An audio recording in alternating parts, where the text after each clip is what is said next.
Welcome to episode 603 of the Barcelona podcast, brought to you by the Blue Wire Podcast Network. I'm Dan Hilton, and with the season fast approaching and more players returning to the squad every day, I think most people are starting to wonder about Pau Victor and his place in the squad. So today, I'm doing things a little bit different, and I'm making a short show or podcast that keeps the focus on Pau Victor and why evaluating him and predicting what happens next to him is going to be so hard. I'm making this before the match with AC Milan, so in case he scored again or didn't feature, I do hope you also join me for that on the Watchalong on Tifo. The link to that is in the show notes or the description. Or maybe it was even a surprise sale and now he's already gone. That would be unfortunate, but that's also just football. While I am going to be staying away from the 5 headlines this season, I can't help myself from making lists of 5, so I did break this Pau Victor explainer down into 5 parts just to keep everything nice and tidy. So let's dive in. Today is all about Pau Victor. Topic 1 is out of nowhere. Last season, when Fermin Lopez returned from loan at Linares and scored against Real Madrid, he was new to culés who just watch the first team and don't pay attention to the academy. Honestly, he was still a surprise for many of us like me who do care about the academy. But not because he was an unknown, just that he came back in a way almost no players do. The story is a little different for Pau Victor because he wasn't a Barcelona player to begin with. He was brought on loan to help out Barca Athletic last season, and I didn't expect to see him again back this year because if he played well, why wouldn't he just go back to Girona? But instead of getting into where we are today, let's go all the way back first. He's the oldest of 3 boys playing football at close to a professional level. His middle brother Xavi plays for Catalan side AE Prat in the 5th tier, and the youngest brother, Guillem, is a right back who has been starting games this preseason for Barca Athletic.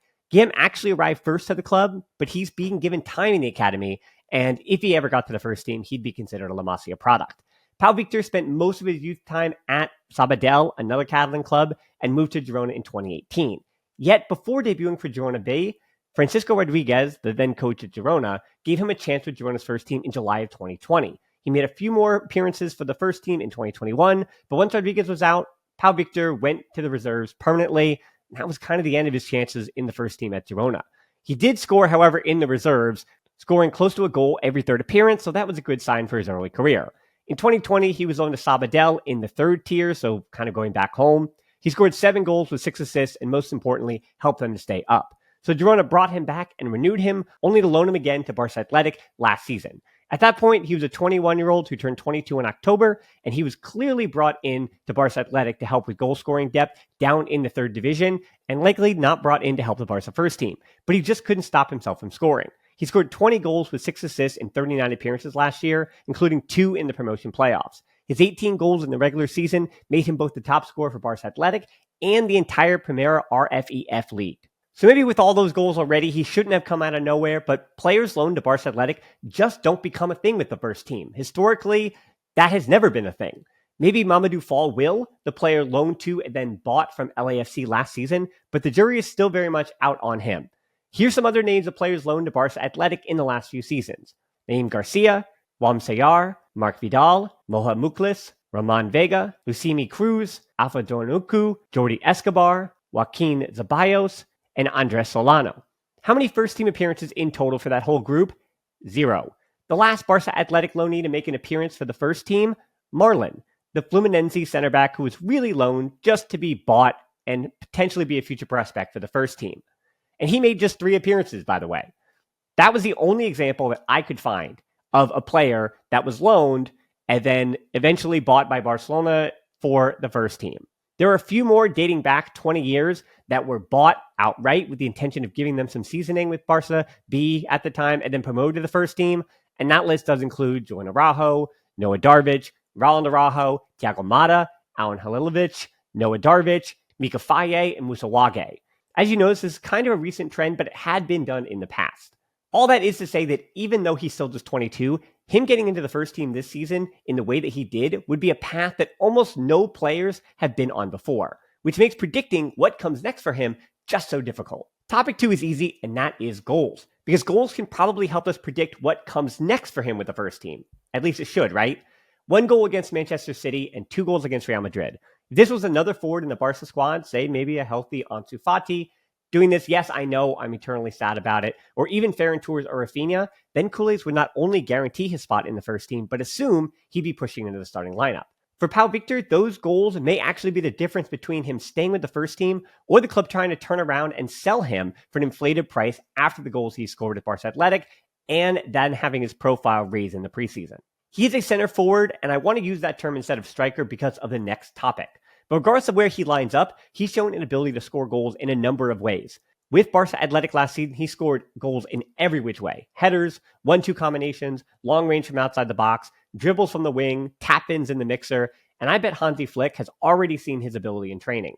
He's a bit right foot heavy on his finishes, but name me a goal scorer that doesn't like to use their dominant foot. Keeping with the idea of his playing style, topic 3 is his versatility, which could be just as good of an argument for him to get into the first team as the goals. The club wanted Marc Guiu to succeed last season. He was the one that would start in the middle for Barca Athletic when he got called up from the U19s or sent down from the first team, and Pau Victor then would move to the wing. And Marc Guiu was the one who would get put on the field for the first team when they needed that extra forward. And when it came time to fight for the promotion playoffs, Marc Guiu was still in the first team dynamics, and Rafa Marquez requested Pau Victor to stay with him, since he wasn't getting off the first team bench. But that's because Pau Victor couldn't be taken out of the Barca Athletic starting lineup.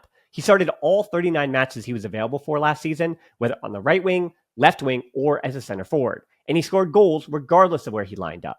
But where he really shows his versatility is where he receives the ball. So often for Barca Athletic, you would find both wingers and multiple midfielders farther upfield as they trusted him so much with his back to goal to receive and keep the ball moving.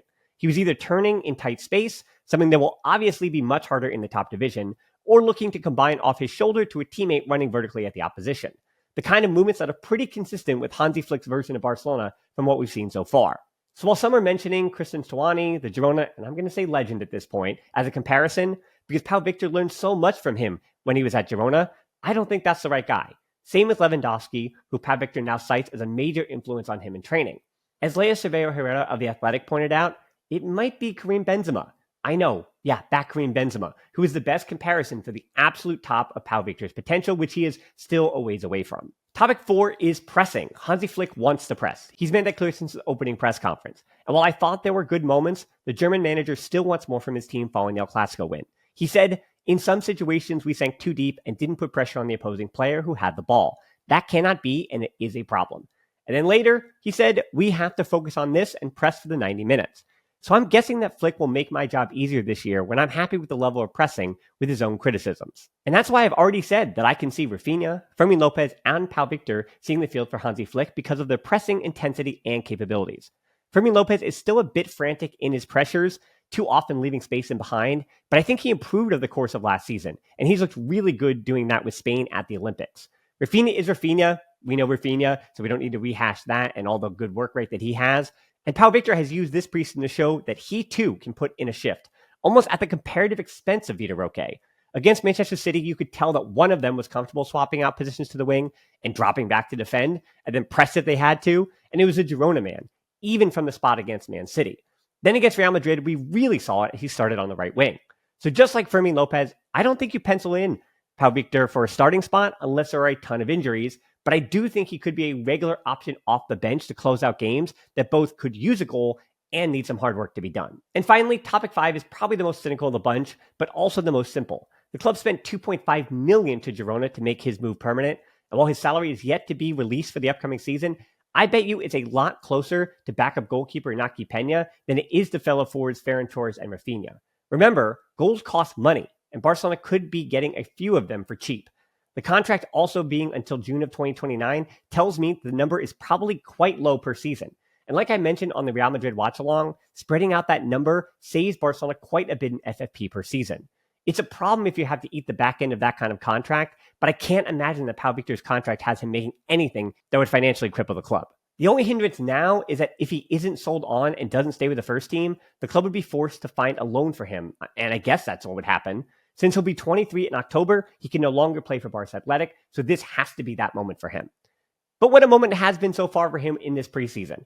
I'm not sure what's going to happen, but Flick didn't help us out much either after the Real Madrid game. 2 games, 3 goals, not bad at all. The door to the first team is always open. And if it is indeed open, then Pau Victor could walk right through it after a path that few have before. Enjoyed this introduction to Pau Victor in case he's in the first team this season, and please remember to join me with promo code holaculers for the AC Milan Watchalong at 7:30 p.m. That's East Coast time. That's on Tuesday for most of you, and then Wednesday for the rest of you, either in Europe, Asia, or Africa. For the link to that, it's in the Discord, closed Facebook group, Patreon, or the description and the show notes. I hope you found this fun, and as always, until next time, well, come this season, and then the full season gets underway soon enough. As always, Forza Bicep.